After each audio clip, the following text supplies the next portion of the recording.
You are listening to Zimbabwe News.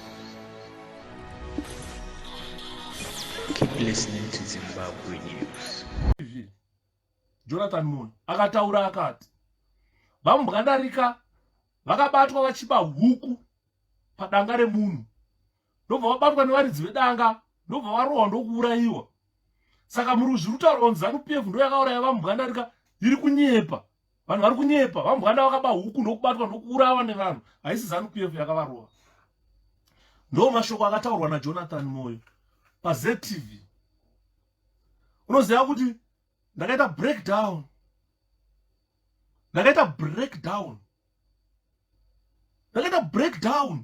ndichitarisa Jonathan Moyo achitaura paTV. Ndakaita breakdown. Alright. Vamubwanda was a prison officer. Huku dzavaiba dzadziri huku dzaani? Andiona, ndi Jonathan Moyo. Saka ndakataura ndikati, I will never forgive that man in my life. Never in a day. I'm just praying to God so that I don't meet him. Because when I meet him, I've got a lot of questions and it possibly could be fatal. So it's someone that I don't want to meet in my life. Because the actual story is, mdara wakaenda kugarden kumanheru. I think that's how my 334 dzikaenda padzakaenda kugarden kunopuruna muriwo wadzo. Dzadzine kabanga kekupurunisa muriwo. Dzakubva kugarden manheru dzakuya kumba kuma44 ikoko. Almost 500 ZANU-PF youth descended pamba pamudhara Mbwanda. Vakatora mudhara vakatanga kumurova vachikwidza naye vachienda ku10 yekuchikoya. Vachimurova mudhara. Vasvikapo ndopa vakamuisira pasi, vakavhura bakatwa, ndobva vabaya kudai pambabvu. Banga rakaramba kupinda. Ameno dzaka kuti vakazodzita seyo dzakadzikanisa ndobva vabaya. Banga ndobva ranopinda, ndobva rabvarura mapapu, moyo, zvese, maorgans ese akabayiwa akabvarurwa nebanga. Ropa rikatanga kubuda mumhuno nemukanwa. Mudhara achibva afa ipapo. He died on the spot. Ndakasvika paspot yakaurayirwa mudhara Mbwanda. Paitange pachekerwa mbudzi ropa raivepo. Saka pandiri kubvunza kana Jonathan Moyo, I still have a question to Jonathan Moyo. Kuti danga raitaura pakona pa10 danga racho rakanga riri papi muroad. Kana akanga abatwa inzara kuba huku, aiba huku dzaani pa10 muroad. About 50 meters away from his house. Pa10 muroad. And the people who were there were ZANU-PF youth who were busy by Chanetsa and company.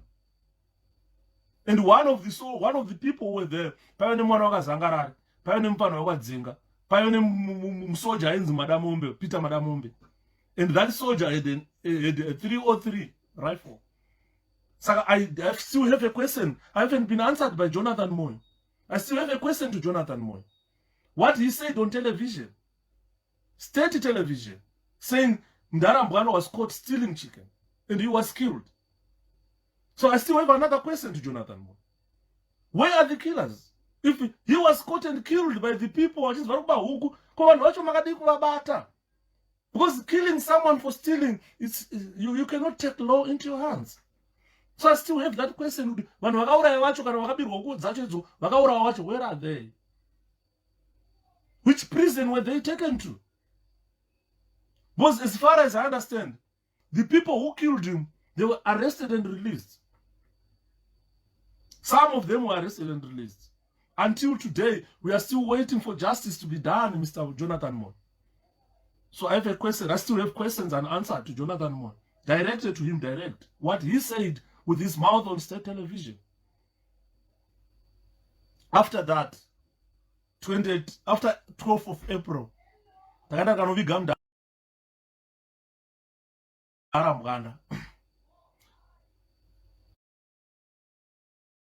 Chidzoka,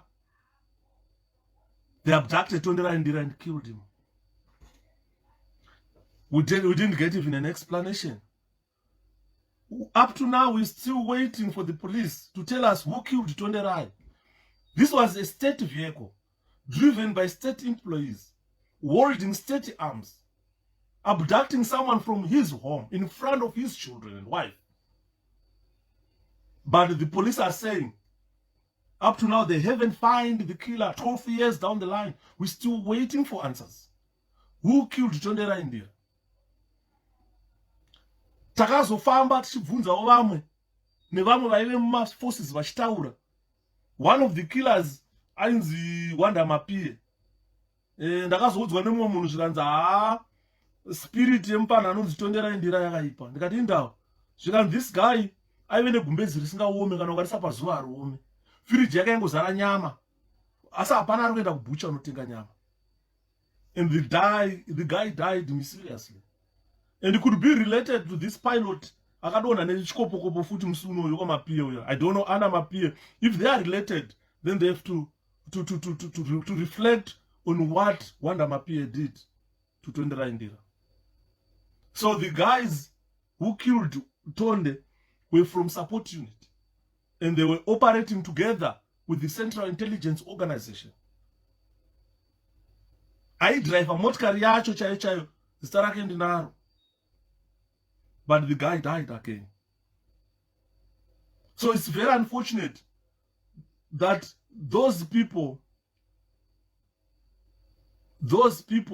are still dying and their families will continue to die. I've no mess. Their families will suffer and they will continue to die. Right? Kuti kana muchipara nyaya dzekuuraya vanhu on political grounds, munhu anourayiwa kana munhu wauraya iwewe ngozi haiende kumba kwaMugabe, haiende kumba kwaMunangagwa. Ngozi inouya kumba kwako iwewe wauraya, hauurayire munhu kuti uda kudya, wapindwa nenzara yakaita sei.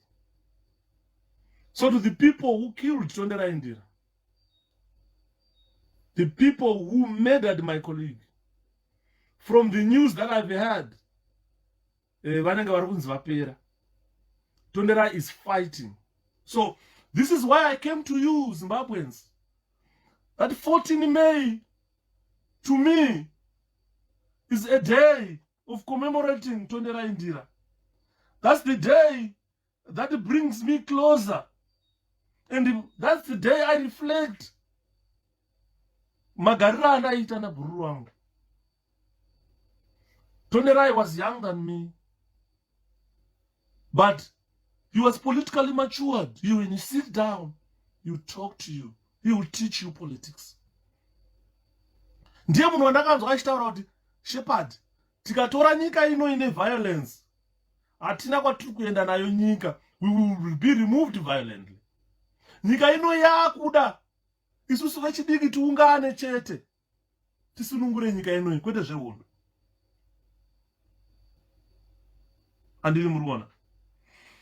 There is a question yauya panapa kubva kuna Mildred. Hanzi ko Yuda vakakurova unovaziva here? To be honest with you, vanhu vakandikuvadza, I don't know them. Because when I was taken from Chipinge prison, ndakaiswa pachipinge police.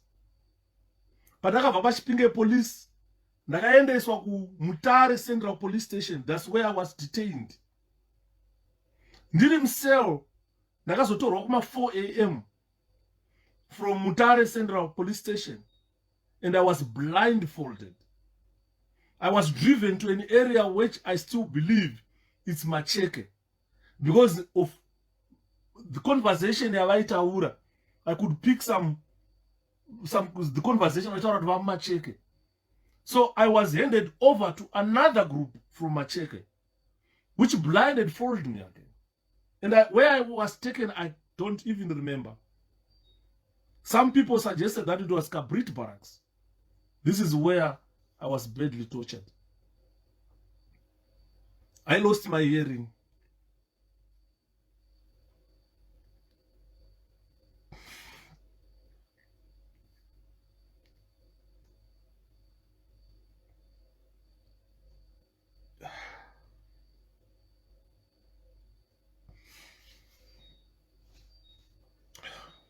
I don't know.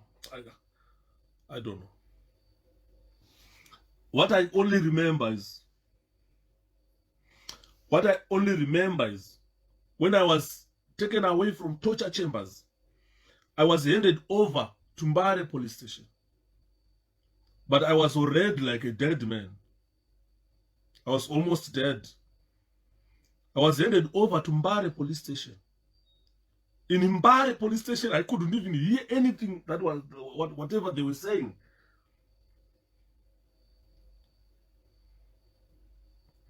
Then from Mbare police station, I went to Harare Central police station. From Harare Central police station, ndopa ndakasangana nemunhu anonzi Makedenge. Pamainzi vachitaura ndichiti mudhara anonzi Makedenge uyu handidi kumuona. Pandakasvika paya unonzi ndandisinganzwi, I didn't hear kuti arikuda kuti chii, what they were saying. I was stripped naked, kubviswa hembe, kasungirirwa pacheya. Akauya akatanga kundirova mudhara uya.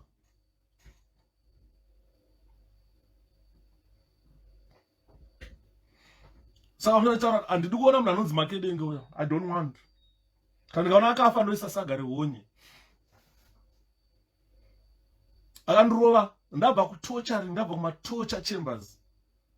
Ndakarohwa naMakedenge achirova musana, achirova kurova madiro mudhara uya. Unoona, I had already surrendered. I thought I was going to die. Vakaita madiro, vakaita part, vachirova vakaita part. Vakaita part. Vakaita part varume vaive. Harare Central Police, ndabva kumatorture chambers, vakaita part nini. I spent 6 days without eating anything. Unoona kwandakaendeswa kwati, I can't even tell, I don't even know where it was, where I was.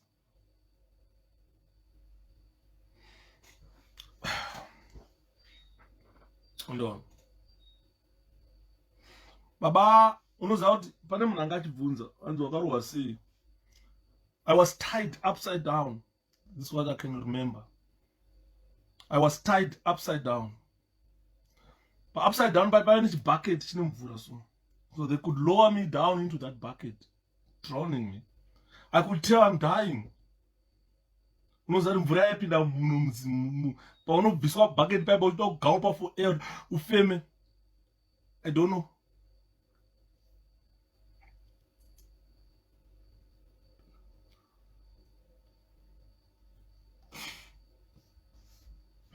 Vakarova vakaita madiro, vairova nezvibhagera, vairova nezvitanda, vairova mbama.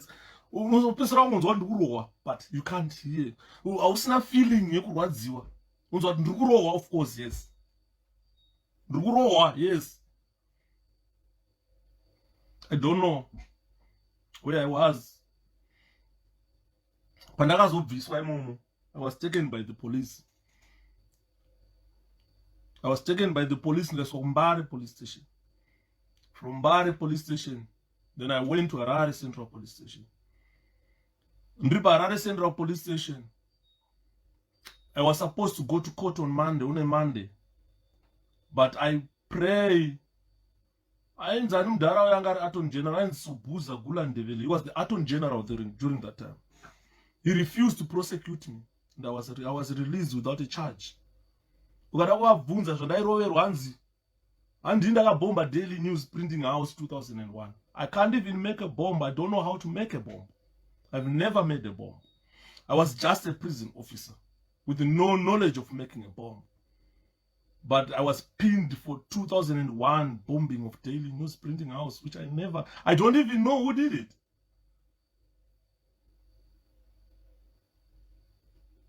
You understand? So, you must admit. Then you have to be charged with terrorism, the bombing of a Daily News Printing House. And they were saying I wrote a letter that linked to England. So I was being charged with subversive. Section 5, what, of POSA, subversive material, what, I don't remember.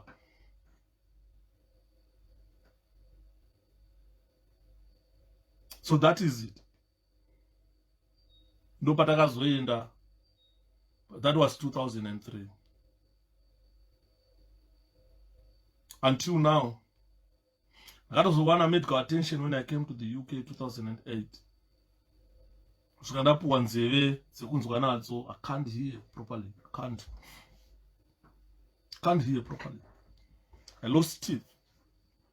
Mazina angu akatsemuka, anga haana kubva ipapo, akazobviswa kuno ku-UK. Akatsemuka mazina aya achipinda aibuda urwa, wetu kagara so kadai kwese kwaizvimba kwaizara urwa kwese uko. Tushura so tushura urwa mukaro.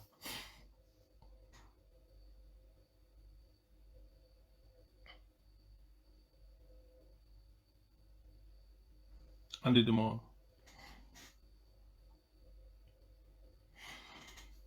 So that is it, guys. What I went through.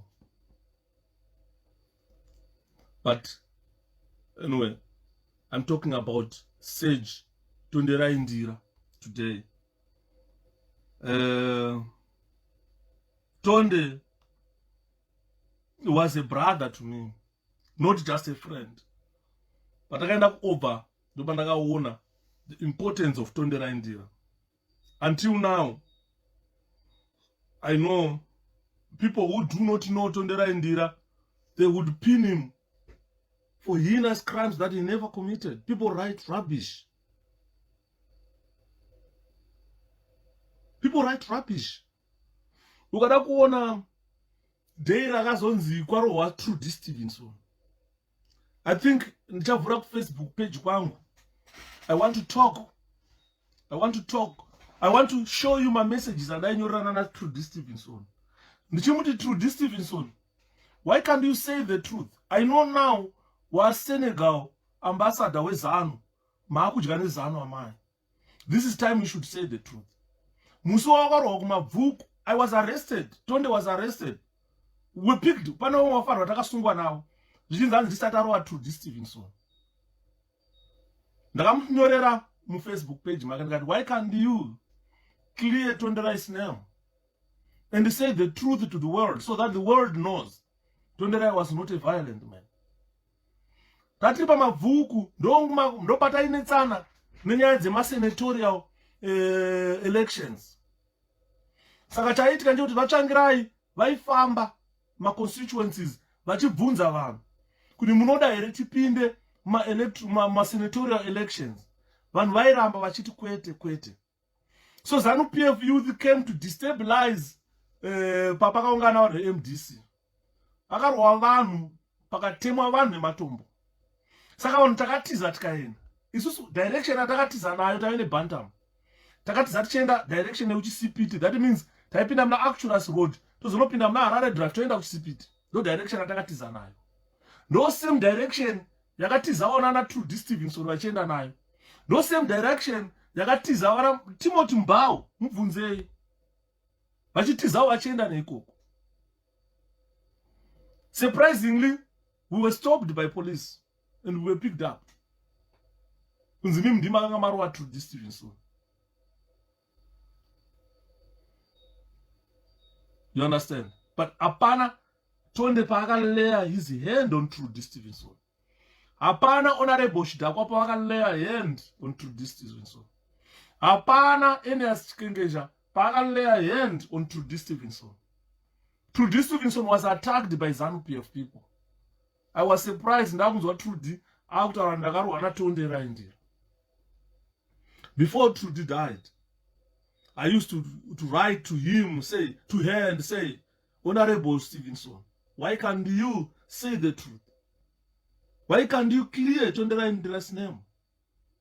Why can't you clear my name?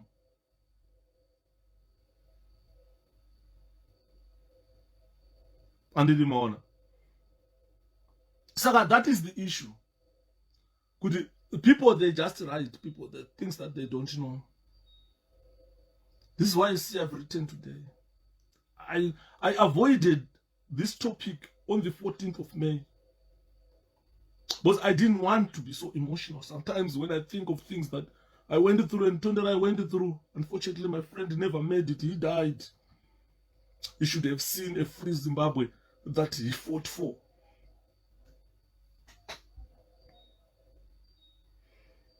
If I think Tondera asiya vana vadiki, vasina munhu ari kuchengeta, mukadzi waTonde ari kuremerwa, patofunga kuti tavaka pati, tasimudza pati, kwakusimuka vamwe mboteererai ndichitaura. Inini handiteere a politician, ndoteera pati. Vatsvangirai vachifa vakasiya vabuilder MDC Alliance. Vatsvangirai vasati vafa vakasiya vaapoinda vaNelson Chamisa. Pakapoindwa Nelson Chamisa kuita vice president, hazvirevo kuti vakomichi vanga vasipo, hazvirevo kuti vamunzora vanga vasipo. But Tsvangirai aive neziso muntaraunda aiona kuti varume ava ndikavasiyira pati yaparara. Ndosaka muri kuona Vatsvangirai vaisarudza munhu ane chimiro, munhu anoremekedzwa, anodiwa nevanhu.